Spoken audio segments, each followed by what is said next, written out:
Hey, folks, I think we are live. Hello, everyone, and welcome to our webinar. Paul Quigley here from NewsWhip, joined by Chris Miles. Chris, how are you doing today? Good, good. Happy Thursday. Hope everybody's doing well. Yeah, I think we're getting through the week. Where are you joining us from today, Chris? So I'm calling in from a very sunny and warm Charleston, South Carolina. We just relocated here a couple of months ago from Brooklyn, New York, where last I heard it was still a little bit cool, maybe if you want to call it. Mm. But one of the reasons is because of the weather. So yeah, it's cool to to hear from everybody that's joining today from hopefully all over the world, and Mhm. I'm excited to be here. Yeah, and big welcome to everyone. We got real outsized interest in this webinar, and not surprised, we've got a really great guest here with Chris, first of all, to talk about what's changing in social media for newsrooms. And we're also going to be joined by my colleague, Sara Katritos from our media team, who's going to be running through how newsrooms are using our tools, News Spike, which is our real-time platform today, for solving different problems, and also talking about how we're working with publishers that are transitioning off CrowdTangle and towards NewsWhip currently. But first, let's zoom out and talk a bit about why we're here, Chris. It's been a interesting road for newsrooms and interaction with social media over the last decade or so. We've both been very involved in that world. When you zoom out, how do you think the social media landscape and the role of social media has changed for newsrooms and publishers? Yeah, it's a great question, and Paul, again, it feels like we've been in this social listening, social media space now together for so long, and maybe if I could give just a very quick history of kind of how I've seen things unfold. But again, my background over the last couple of years had been working for Meta. I was part of the team at CrowdTangle that actually got acquired then by Facebook, and was working with CrowdTangle for over 5 years. That included working with and helping lead many initiatives around news in North America and Europe, and also helping lead work around investigations and misinformation, kind of the more heavy stuff, the more heavy information space stuff. And throughout that time, I was helping to build and iterate CrowdTangle based on the feedback that we were getting from investigators or researchers or journalists or social media people. And I kind of had a front row seat to really understand how social listening and social media was developing, especially for publishers that were trying to ride this wave. But kind of the way that I've seen it is there's been a couple of eras in this space over the last couple of years. We started out probably over a decade ago with like the digital media upstarts, the BuzzFeeds, the Upworthys, really Mhm. starting to get steam. And immediately, as they were literally going viral, the big question that they had was, well, how do we know how to go viral? How do we actually put some metrics behind this? How do we actually put some data behind this? And I think, Paul, that's where you and I came in, because that's when the data upstarts started to come in, and this was more of an open time, a time where there was a lot more data available. This was, of course, pre Cambridge Analytica, and you could, understand more deeply how your content was performing across any number of platforms. And tools like NewsWhip or CrowdTangle really helped you Mhm. understand that entire ecosystem.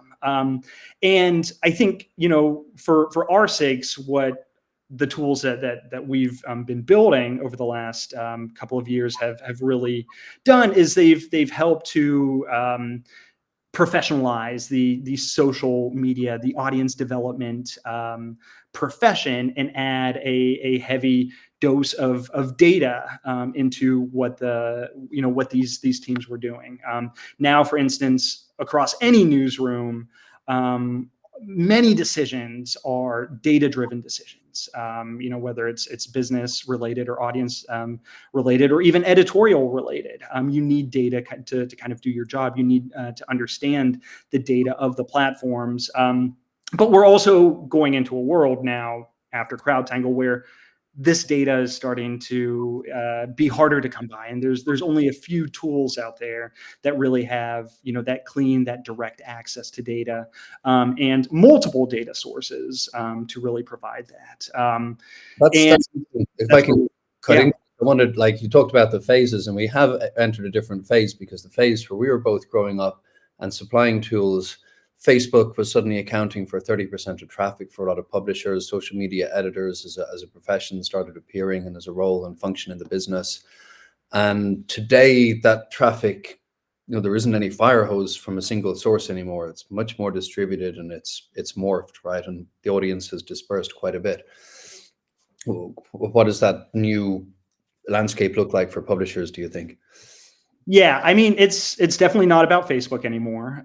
It's about taking in the entire ecosystem and understanding how you as a publisher fit in that ecosystem, how your content can go from one platform to another and reach different audiences, different types of audiences, and be consumed in different ways. And there's a lot to that. There's video out there, there's text, there's image. And people are more and more getting their information, their news from all of these different disparate platforms out there. I think that just kind of underlines the point that I just made, that data now is so critical to understand that movement, to understand kind of like how things are moving in that entire ecosystem. Insights, understanding what is happening from one side of the online world to the other, are critical. Social monitoring, as a radar, is instrumental in just having a sense of how your content is performing. And Paul, I don't know if you've seen anything specific or if you've seen any thing different, but the landscape now is one that I think publishers are trying to play catch up with. They're trying to understand a very wide, diverse, and unique set of platforms, and they're having to apply strategy across all of those, and that takes a lot. So yeah. Mm-hmm. What we're seeing, I suppose, is there isn't any one fire hose of traffic from Facebook. So there isn't posting a link to a page and jumping onto viral stories and earning a share of the traffic of those stories. However, news breaks on social media. There's news gathering across many different platforms. And today, where we're integrating everything from LinkedIn to TikTok to Reddit, we can see news stories that break in communities there, news stories that break through announcements that might happen. And so there's a lot of, it's less maybe news traffic first and a bit more news gathering, and then secondarily maybe audience development as well, and benchmarking associated with that. Like, okay, we have chosen that we do want to develop audience and build engagement on some platforms. How are we doing? And the benchmarking is coming after the kind of more news gathering kind of work. Yep. Totally. And newsrooms will be used to using CrowdTangle, which is more focused on Meta's owned platforms of Facebook and Instagram. Like, in 2024, what should they be rethinking, or let's just plug something in that does those, or is this an opportunity to rethink what we need in terms of social analytics and strategy? Yeah, I think the jury is still out. I don't think I don't think any head of audience development at a major publisher or at a major media organization would say that their strategy is spray and pray, just to post everything out there and just hope to have a viral hit come out of that. I think we've seen that, especially with Facebook, that it just doesn't cut it anymore to launch one into the end zone and hope that you actually get something out of that. You have to be systematic about it. There are, and I've always talked about different metrics that help in different scenarios and for different teams. But that metrics element, that data element, is so critical now. And I think definitely one of the challenges many newsrooms, many publishers are facing is one where data, as much as the as much as the platforms themselves are super diverse, the data associated with those platforms is also very diverse. You have a like or a reaction on Facebook. You have a upvote on Reddit. You have a retweet or a re-X or whatever it's called now on X. Each of those are different data types, and they hold different weight. And I think when it comes to publisher strategy and thinking about strategy and thinking holistically about strategy, it's important to kind of boil everything down and start seeing it across, again, this entire ecosystem, and trying to find data or metrics that can be applied across that entire ecosystem. It's a tough job. I think there's a lot to it now. 10 years ago, it literally was maybe about one or two or three platforms, but now it's really being about present and being a true digital native. I hate that term because it's been around for so long, but to be immersed in all of these communities mean that you have to be present and fully understand all of these different communities and understand kind of the data and the mechanisms behind them. And I think that's why we're here, Paul, to kind of talk about how to make that process easier. Yeah, because there's too many communities to not do this in a way that's, when it comes to news gathering, the signals happen automatically. No one's got time to scour. And when it comes to choosing where to engage, that you've got data and insight to inform that. And what's with platforms like we partner with LinkedIn and Reddit as well, who are both very keen to engage with publishers and publishers to build relationships with audiences there through their accounts. They won't be the same fire hose of traffic that Facebook once was, but on the other hand, it's a place. It's where people are. A lot of the audience are, and it's a place to engage, build both brand and build. I suppose, to some degree, traffic, but also have the conversation and build audience too. So making it possible to see what's happening in all those places quickly is the name of the game. Yeah, 100%. And I'd also say on the flip side, LinkedIn and Reddit, I think they're relative. I don't want to say newcomers, but they're newer on the scene. I think the old giants are also still there. Facebook, the Meta platforms, they're not going anywhere, and they're still a behemoth in terms of providing audience to publishers and news. As much as these platforms say that they don't want to cater to news. News is still moving on all of these platforms. It's happening in different ways. It's happening in unique ways, whether you're looking at Reddit or TikTok or YouTube or Instagram. There's news, and that hasn't gone away. And it's now about just kind of harnessing and better understanding that world and using data to do it. For anyone who's on this and who's talking to their colleagues about why social matters and audience development matters, look at any of the research by Pew. This, all right, Mastodon might be what the cool kids are talking about, but 70% of US adults have Facebook accounts, and maybe 60% are on Instagram, and I think 60%ish of younger people are getting news on TikTok. So it is where the people are, even if it's a more complex relationship now. Yeah. Well, moving, jumping ahead to elements of, we've covered what the key elements are of the stack. We talked about the analytics being different in each platform, making that clear. Are there any other components that you think are important for rethinking the CrowdTangle replacement and components that a newsroom will need this year? Yeah, and maybe if I could talk a little bit about my CrowdTangle background, we spent a lot of time with news publishers and with media organizations and with journalists, trying to understand how to make sure that the tool that we were building was useful to them. And I think there's debate on if we actually succeeded there, but the four big learnings that I had that I think that I would provide to anybody who's looking for a CrowdTangle replacement are: number one, and this might not be super obvious, but UX and just the ability, or UI, the ability to actually use the tool is so important.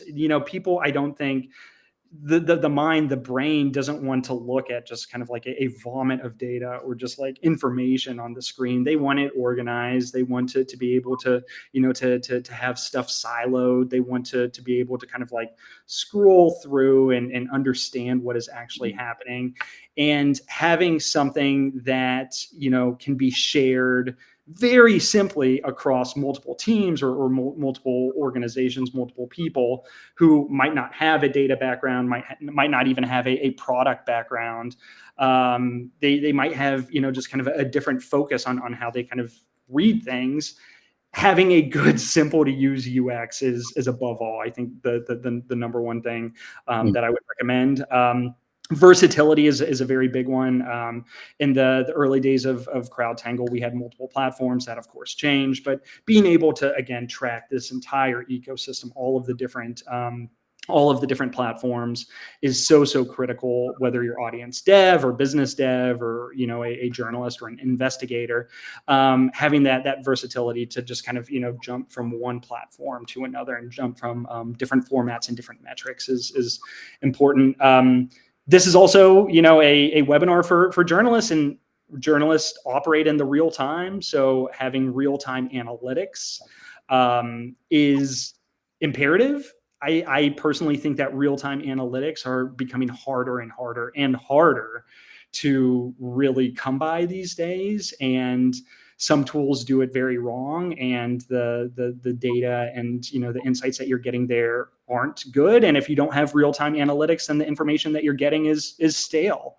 So a real-time element, as kind of basic as nuts and bolts as that kind of sounds, real-time is super critical. And then just going back to this idea of sharing information across teams and being able to kind of show the entire scope of information, having a roll up of data, and maybe roll up is too much of a product marketing or product management term, but a simple PDF or something that literally shows just like, this is kind of where things are. Having that report very easily available and having a tool that could generate that report is critical. And I think those are going to be the keys to success for anything that comes after CrowdTangle.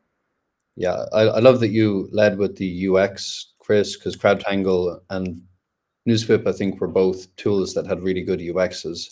And now that we are in the space as well, where we're used by corporates and people who are used to these media monitoring and social listening tools, where all the information is buried behind all these different tabs.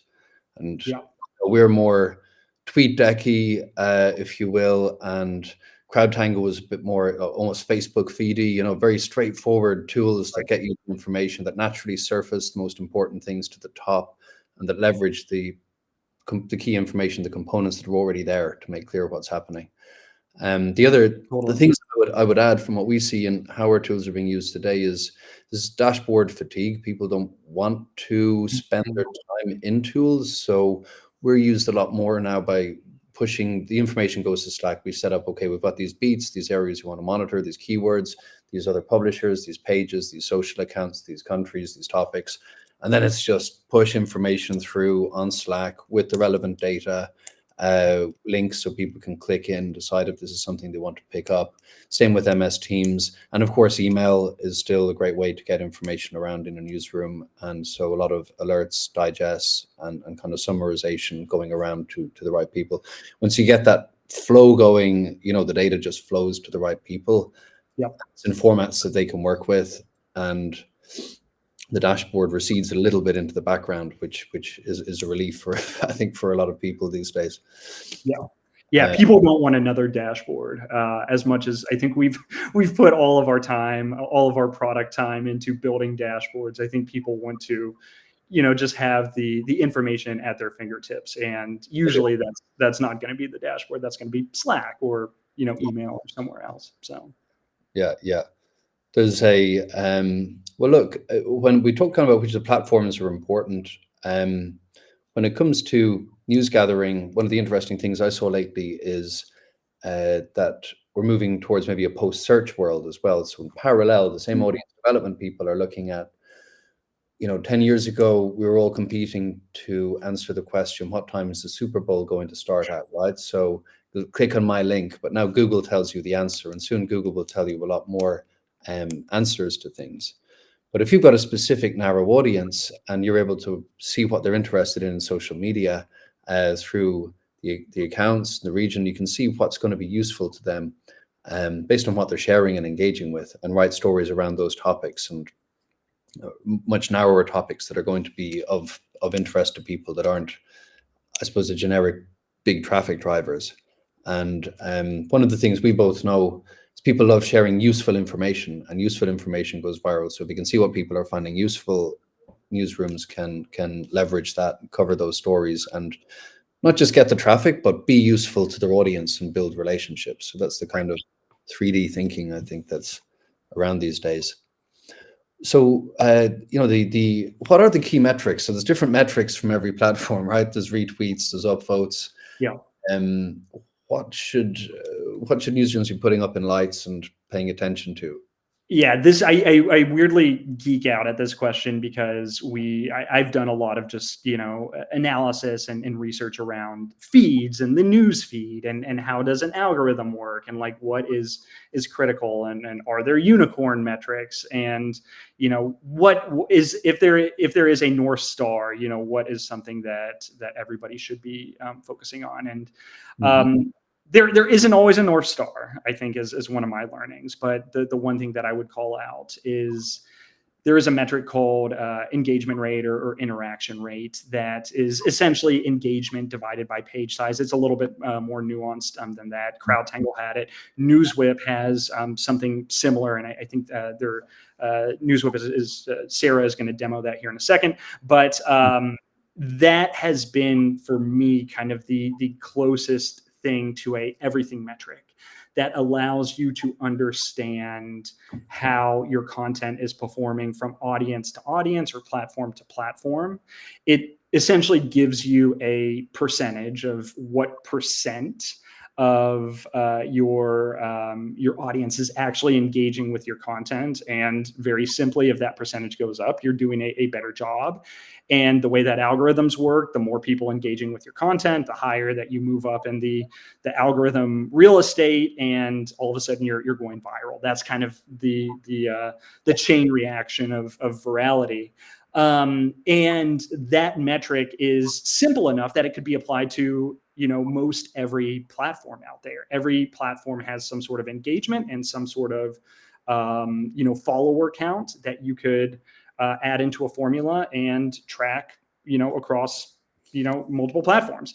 And I think that is the big one. And I would just very much call that out. That said, every organization and brand should also be just constantly on the lookout for metrics that are most important to them.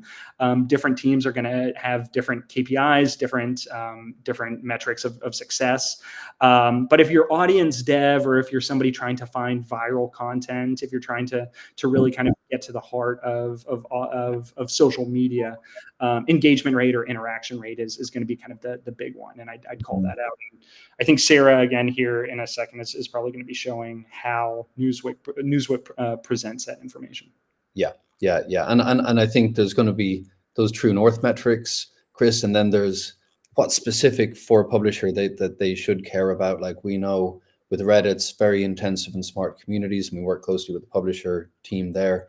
If you're a niche publisher and you've got that intense community, it's a great place to engage with them, both for story ideation and for distribution and bringing people in. to your content. And then, of course, business publishers and a wider stream of publishers are finding an audience on LinkedIn and a community that they can engage with on LinkedIn. And of course, then there's huge broadcast power on TikTok right now as well, but maybe not the same back to website traffic. Anyway, that's before we geek out too much on all of that. I was just checking. The way the LinkedIn works, I don't see any questions, and I should have, as well as welcoming people, said that we'll welcome some questions if any of those come through. How this broadcast works is we're in our own little room here. I think I'll be able to see questions if they come through. So if anyone's got any, please pop them in. But I think for our next component, we wanted to do two things, and I'm going to bring in my colleague Sara to lead our next stage. Hey, Sara. Hi, everyone. How are you? Very good. Very good. Very good. All righty. I'm excited to get started. Yeah. My name is Sara. A little introduction. I work with our publisher clients here at NewsWhip. So I've been working very closely with teams to move everyone over from CrowdTangle. I've been working closely with Chris and with Paul. So today I'm going to be going through the Spike platform as well as the analytics platform and just walk through a couple key use cases of how our current publisher clients are doing their everyday work within the tools. Sound good? Brilliant. Everyone's very excited.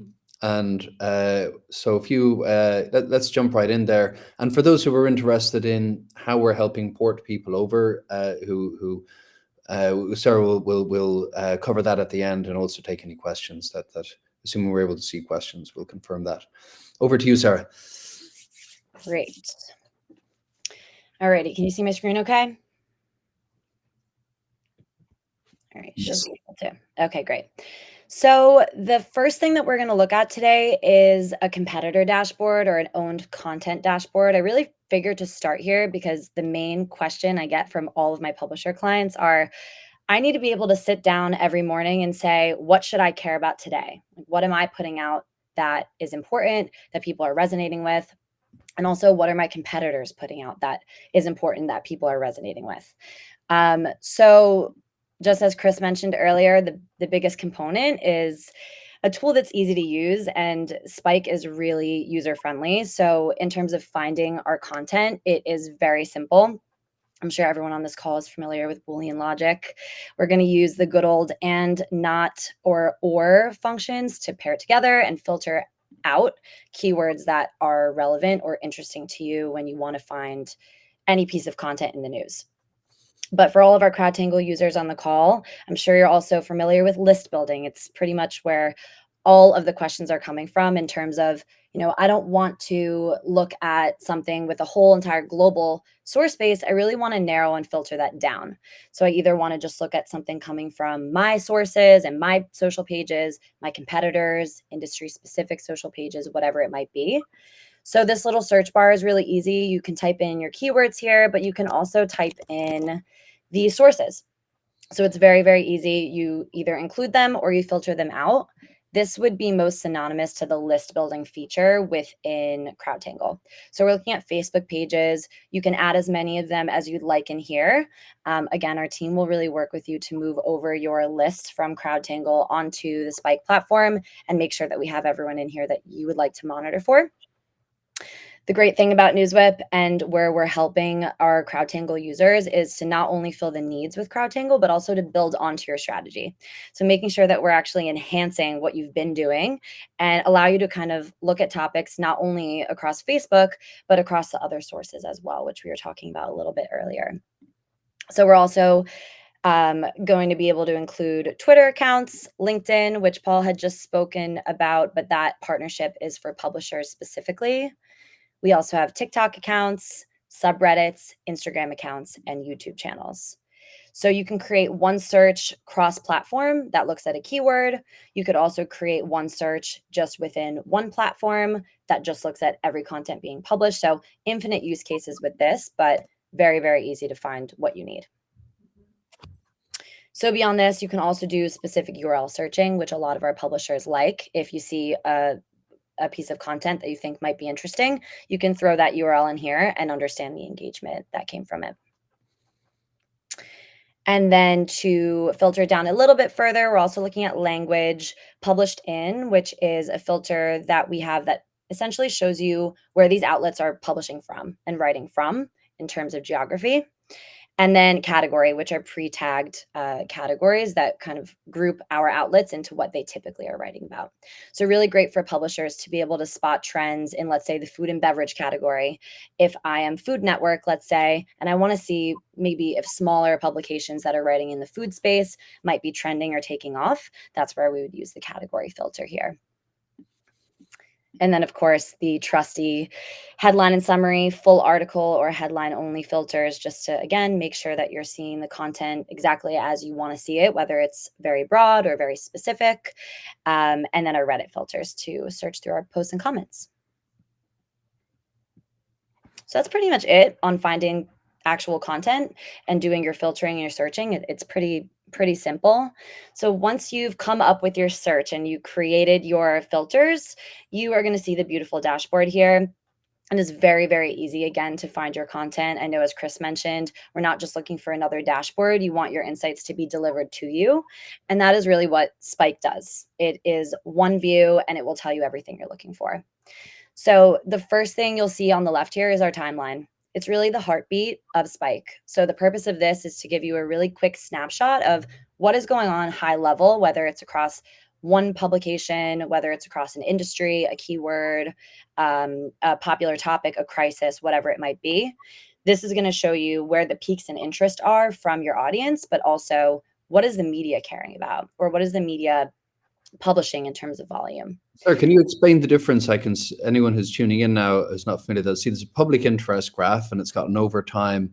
Then there's a bar graph below with media interest. What do those represent? Yes, great question. So we are accumulating our likes, shares, and comments on Facebook, and then our retweets and likes on Twitter. So we're actually bundling all of those together to give you a metric called public interest, or we call engagement. So that is what this graph is showing. It's going to be the trend in the engagement on the URLs or the articles that are being put out across the search. So we also do have the ability to look on the Facebook platform and look at Facebook posts as well, which I'll go through in a minute. But this is really looking at online news and helping you understand what is trending and what is spreading across social media from an online news perspective. And then with media interest, that's going to be volume. So how many articles are being published by the media? In this case, we're just looking at USA Today. But again, if this were another search, you would be able to see, let's say a big crisis had happened, or there's a trending topic. You might see that the media interest is extremely high. Everybody is writing about it, but maybe the public interest is low. And that's telling you something about your audience. It's telling you that maybe this topic doesn't really resonate, or maybe that people don't care about it as much as maybe you thought they did. So when you look of what to put your time, your effort, your manpower, and your money into, you want to make sure that what you're publishing and what you're focusing on is something that is relevant in some way to your audience. So that's really what this graph will show you. It's also interactive, which we love. So you see a big spike in interest, let's say, you can click into it and understand exactly what article was published that had focused your attention or your audience's attention within this topic. In this case, it was on Facebook with this article right here. Brilliant. Of course, exportable, which we all love. So you can share with your team every day or whatever it might be. And this updates in real time as well. And then on to the fun part, the prediction, the analytics, and looking at our online news. USA Today and these big publishers, you're publishing a lot of content. I mean, in 24 hours, we have 749 results. And as somebody who only has so many hours in the day, the question is, how do I make sense of all of that in a digestible, quick, easy way? So that's what we can help you do. We have a couple of analytics that allow you to surface your content, really just bring to the top what you want to see or what's important to you. So quickly just skimming through these, we have a total interactions metric that will allow you to surface what has the most amount of likes, shares, and comments across Facebook, Twitter, Pinterest, or all of them combined. So showing you just at this current moment what's being engaged with or what has been engaged with the most. Our overperforming metric, this word will sound familiar to you CrowdTangle users. Our overperforming metric is comparative to that one particular article. So if you want to see what's overperforming on Facebook for USA Today, we're going to show you what is doing well in the last 30 days of everything else that they've published. So we're going to compare each article to the average amount of interactions for that month. And then we can show you what's performing well or not so well. And we have the same metric on Twitter, which is a nice bonus. The most recent will, of course, be really showcasing the real-time nature of the tool. Velocity is a great one. Chris, you also touched on this earlier, but this is going to show you speed. This is a metric that is special and unique to NewsWhip, where you're really pointing a speed gun at a news story. And we're going to show you exactly how quickly it's traveling across social. It could have been something posted 45 minutes ago, but if it's traveling at a very high rate and picking up engagements very quickly, we'll show you that it has a high velocity. This is really great for tapping into trends or finding a story that might be bubbling up before it's gone totally viral. And Sarah, if I could jump in really quick, CrowdTangle actually didn't have that velocity or that forecasting element. It's really cool. We had always thought about exploring it a little bit more deeply, even building it in. And for a news publisher or somebody who's trying to figure out what to post on their feed next, it's super handy. Absolutely. Yeah, we see a lot of success with this metric because you can also set up alerts that look at specific velocity levels. So you will work with your customer success manager over at NewsWhip to set different thresholds of, okay, at what speed is it that I become interested in this? Because I don't want to see every single thing. I just want to see it if it reaches a speed of X. So you can get Slacked, you can get an email notification or a Microsoft Teams notification once something reaches a level of velocity or a level of speed that is interesting to your team. So it's great, and I'll get into alerts in a second. Great. And then for news gathering from native social, can we jump into that as well, Sarah? Yeah, absolutely. Just really quickly on the prediction, of course, we're able to understand and kind of spot what we predict to trend. So we're looking at that velocity metric, but also the volume to give you a most likely score to show you where we are hoping or where we're predicting this article is likely to land. But onto the native platforms. Facebook, again, this will look most familiar to the audience on here, but we can look across Facebook post types. Again, in this case, we're just looking at USA Today, but you can segment it out however you'd like. We're also looking at reaction data. So if you want to sort to the top what has the most angry, sads, wows, loves, ha-has, we can do that. We have our total interaction metrics, so separating that out between likes, shares, and comments. Overperforming, velocity, which we just went through. And we also have prediction on Facebook posts, which is amazing. So because of our partnership with Meta, we're able to, really access those data points and get real-time predictive analytics with this. Chris, I don't know if this was the case with CrowdTangle, but our users will often look at whether it's based on, here we're looking at a publisher's output, but it could also be a search term, and then to look at, well, what stuff are people finding funny about this? Or what's getting people angry today? Like, we can literally in seconds, put in an all publishers US search, put in the keyword Trump, and you will see exactly what things got people angry in the last 24 hours. Exactly. That's probably the case with CrowdTangle too, or were the emotions being used to identify? Yeah, this looks a lot better than what we had.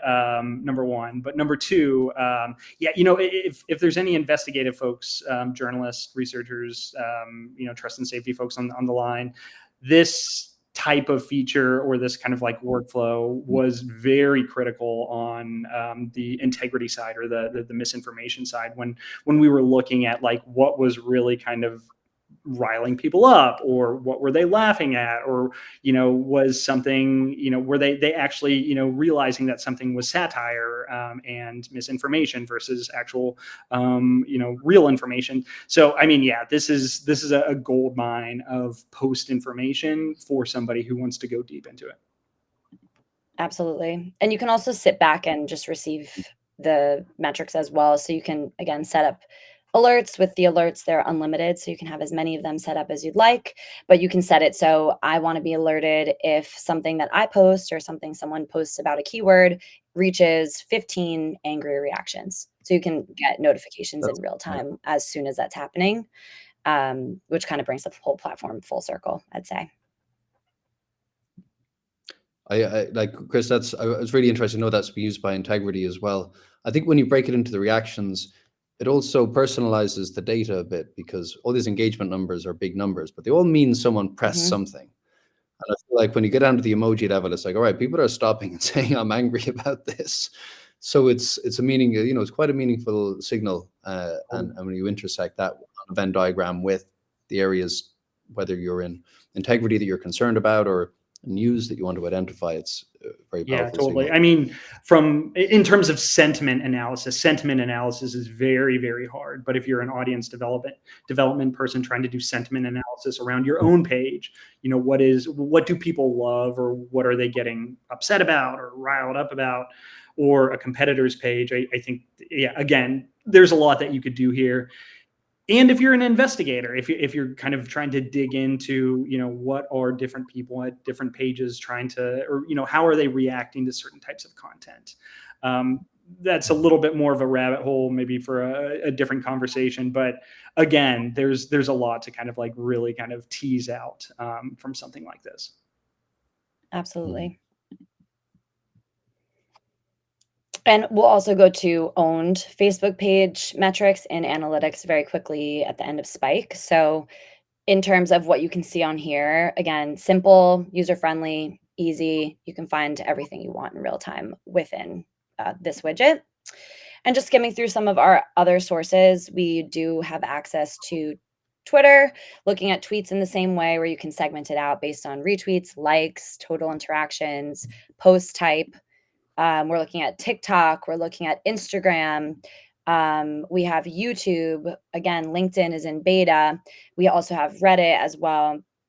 But I just wanted to pause and just kind of go over the interest quadrant. This is always getting very positive responses. It's a new and unique way to look at your content and kind of spot areas of opportunity in maybe what you weren't seeing with a naked eye when you're just looking at your news every day. So this is looking at total interactions, so looking between Facebook and Twitter as well. On those news stories, it's going to be the same type of metrics that you were seeing in the timeline in the beginning of the dashboard, but we're going to segment it out in a graph like this so that you can visually just spot so what people and what brands or what entities or companies might be maybe picking up interest from the media, but not the public, or from the public, but not the media. So I'm going to turn this one over to Paul to explain the interest quadrant and what white space means. Great. Yeah. Will you hover over there again, Sarah? So you can see we've got an X and Y axis here, right? And what we're doing is we're pulling out from all of the news articles and content that are responsive to whatever search or whatever fields we put in. What are the people and brands being mentioned in those stories? And are some of those people and brands being covered more? And if they are, which ones are getting the most public interaction per article? So on the y-axis, you've got this quadrant up there of the higher public interest and lower media interest. So these are the people who are the stories they appear in are getting a higher level of engagement. So there's a lower level of media interest, but the public are curious about something here. So this is an area where there is potentially some opportunity and some white space because this hasn't been covered to saturation. People are interested in learning more. When you get over into the right side, this is the area of high public and high media interest. So that's the real burning hot issues and people, and in this case for USA Today, these are the things getting the most engagement. And then we move down to the lower right, and here it's higher media interest. This has been covered, but it's lower in terms of engagement. So this isn't a ultimate compass for everything we should cover, but it certainly shows where the white space opportunities are and potentially where there might be the opportunity to cover something and capitalize on an outside level of public interest in it. Absolutely. And we see a lot of our publishers taking screenshots of this or exporting it and sending it to their whole team daily, because it's really telling you, since in this case, we're just looking at USA Today, it's showing exactly what's working and exactly what's not working. in terms of what you're publishing. So it's really, it's a really great, I would say, North Star in looking at maybe looking back historically or looking in real time at just at every day and what you're putting out and what might be an area you should focus on or stray away from. We can look at this in a couple different ways, which we can certainly go through another time, but your good old trusty word cloud and a couple of other visualizations.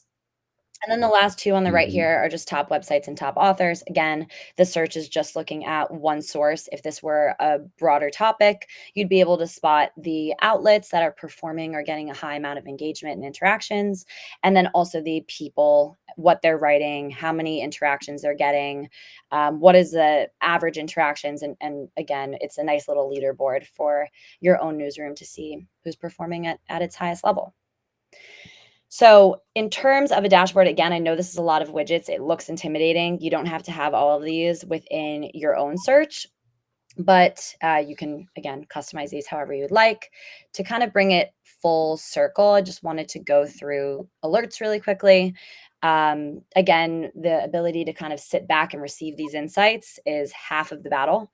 So it's, again, it's very easy and it's unlimited. So we have web alerts, Facebook, Twitter, and YouTube.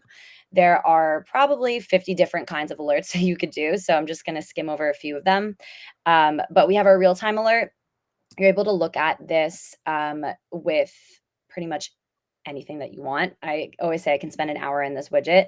You're able to look at popular articles. So what we determine is something you think is interesting when any article is published. So again, this could be websites, but also Facebook, Twitter, YouTube. So if you're tracking one politician and you want to monitor every single time they say this keyword in real time, that is a great time that you could use any article. You could also do this with a search that maybe is not being talked about, but 2 years ago was a big issue for you. So if it ever comes up again, you want to know immediately. That's another kind of, I'd say, crisis handling or being able to get ahead of a news cycle to set up these, I'd say, protective alerts. And then custom thresholds. So a few different ways you could do these. You could set up total interactions. So let's say I want a notification every time my article reaches this level of engagement. You could do velocity, which I spoke to earlier. So this is going to be the speed. And then prediction. So I only care about my competitors' coverage if it is going to reach 1,000 interactions. So notify me within 10 hours of that. So as soon as we predict it's going to reach that level, we can send you an alert. With Facebook, we talked a lot about reactions on this call, so we can have all of those insights come to you. You could set the thresholds up and how many of each reactions are important to you so that they could come through to your email, Slack, or Microsoft Teams as soon as that happens, and a couple other ways that you'd be able to do that. Twitter, we're looking at retweets and likes. So with the unlimited nature of the tool, it's nice because you could have tons of these set up, pause them, send them to your team, whatever it might be. But I think that covers the basics in terms of alerts. Big for election. I mean, I feel like nobody wants to get drowned in a landslide of alerts or email alerts or Slack alerts. But I mean, election season is around the corner, and I feel like there's 50 different combinations that you could do here to get different story ideas and track your content. I mean, it's really cool. Exactly. Oh, but because this is really good you highlighted that, Chris, because it gives the impression that, oh no, we're going to set up a deluge of alerts. It's, I think, what Sarah's emphasizing there is the customizability of it, set the thresholds. And what's helpful is it'll let you know how many you'll get based on the last 24 hours when you're setting those thresholds.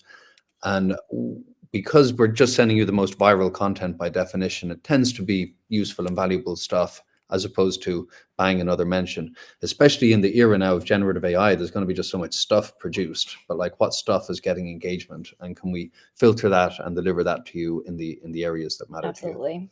And if real-time alerts aren't of interest because it's too much too quickly, we could also do the digests. So that's setting them up weekly, daily, every few hours, every day at X time. Again, you can customize this completely. And these are going to be AI generated alerts, or you can turn that on or off, but we just have this AI generated digests that are amazing. They come through, they show you the timeline, they show you percentage increase and decrease from the previous period with media interest, but also public interest. And then it will group together articles that they're finding, or AI is finding to be similar, and give you top themes based on that. So these are amazing as well. And I'd say these are most helpful for beat reporters and news gathering, like what are the top themes? And you can get quite gnarly, and we're used in corporate comms in this way as well. I work at an oil company. I care about carbon capture. I want a daily digest of the top themes and stories and public interest in carbon capture. So we can get into quite niche beats here and help journalists stay on top of them. Absolutely. And then just the last bit here within Spike, because Chris emphasized really being able to have a quick snapshot or a PDF or a report to send around. We also have Report Builder, which was recently launched. It is amazing, and it happens in like 2 seconds. We can give you this boardroom ready report with all of the insights that you need. It's customizable as well, so you can add your own insights in here. But the way it really works is taking all of the widgets that you have. I'm not going to go through all of these, but showing you interest over time, showing you percentage increases and decreases across all of your different social platforms. So you can go and report out to your whole team daily, weekly, monthly, quarterly, whatever it might be. All the subjects that are interesting to you. It will also showcase top Facebook posts, top tweets, so on and so forth across all of our social pages. But you export this into a PDF or a PowerPoint, and half of the reporting job is done for you. Sarah, I'm going to step into my kind of role as timekeeper here as well. We do want to show people analytics, and there's a cousin of analytics in CrowdTangle as well. It's the data in a more rolled up way, maybe for 1 or 2 minutes, and then talk about how publishers can contact us, what we're offering, etc. So maybe that's the right way, because we're in the last 7 or 8 minutes absolutely. now. This will take a few minutes to go over. It's again user friendly and easy to digest. So what we're looking at here is a Facebook page competitive analysis. You could do these dashboards based on keywords, websites, or Facebook pages.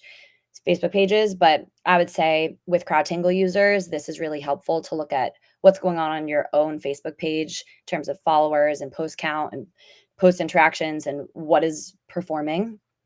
So this example is just looking at 2023, the full year. So within analytics, we are looking back 1 year, back to 2018, but in a year-long span here. So great for overtime comparison and benchmarking.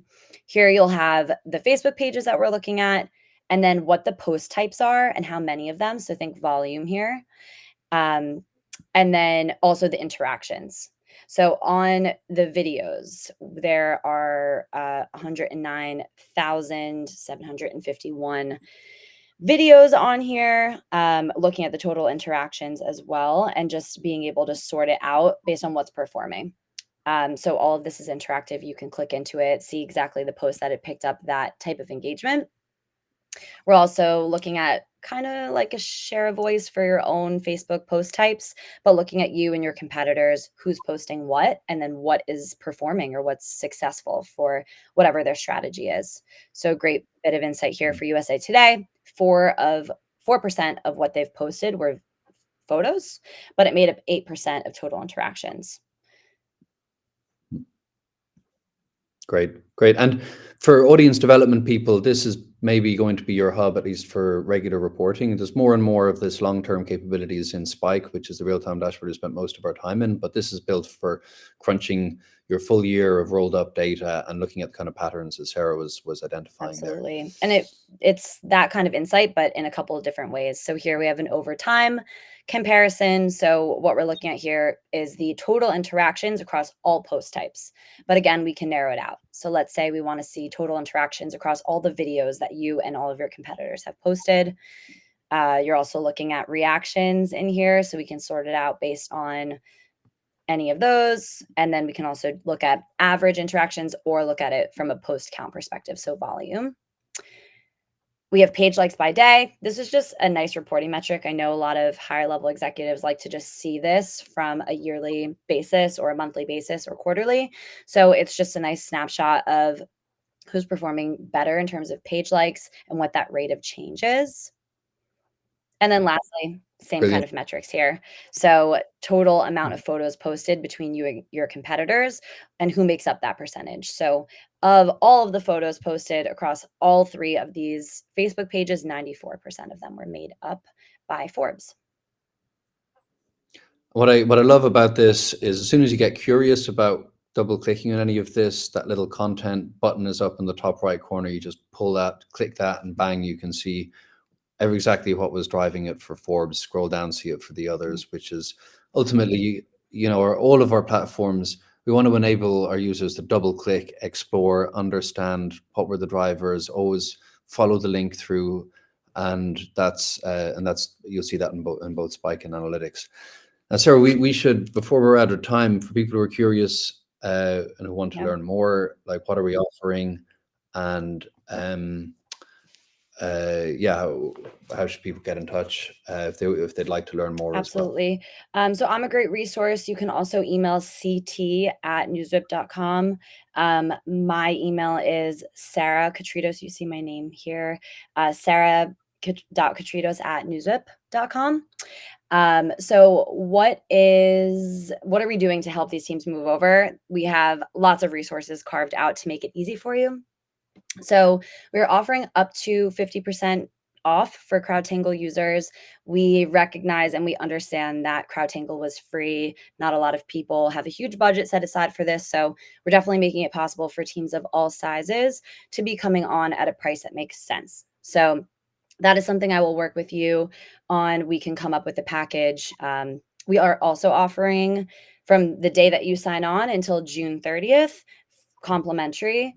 We're doing this to really hold your hand in moving over from CrowdTangle because it's sunsetting in August. We don't want any teams rushing or feeling like they're going to use or lose any content. So those 2 months are really to work with us, our onboarding team, our client success team, to make sure that you're not losing anything. All of that work you've been doing for years is not going anywhere, and we will have it safely within NewsWhip. Great. And yeah, it's worth calling out our, we're at a publisher holding company level, working well over 100 publishers globally, and our team is very experienced with helping support the workflows, get people set up. We love doing it. As Chris knows, it's a calling, right?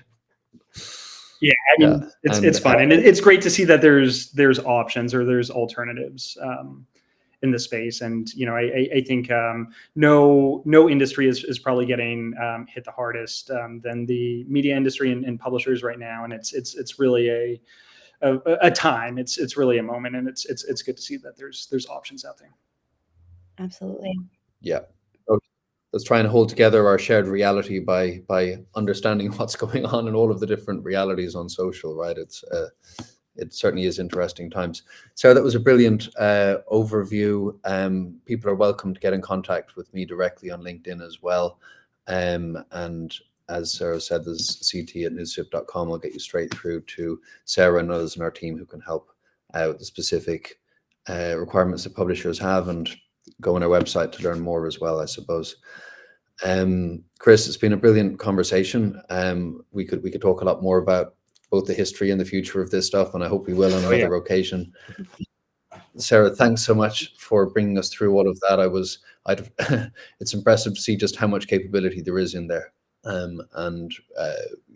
hope anyone who's watching feels that we'll be able to assist them if this looks of interest. Please let us know. Great. So with that, I'm going to sign off from Limerick. Thank you. Thank you all. Thanks so much, Chris. Thanks, Sarah. Bye-bye. Bye.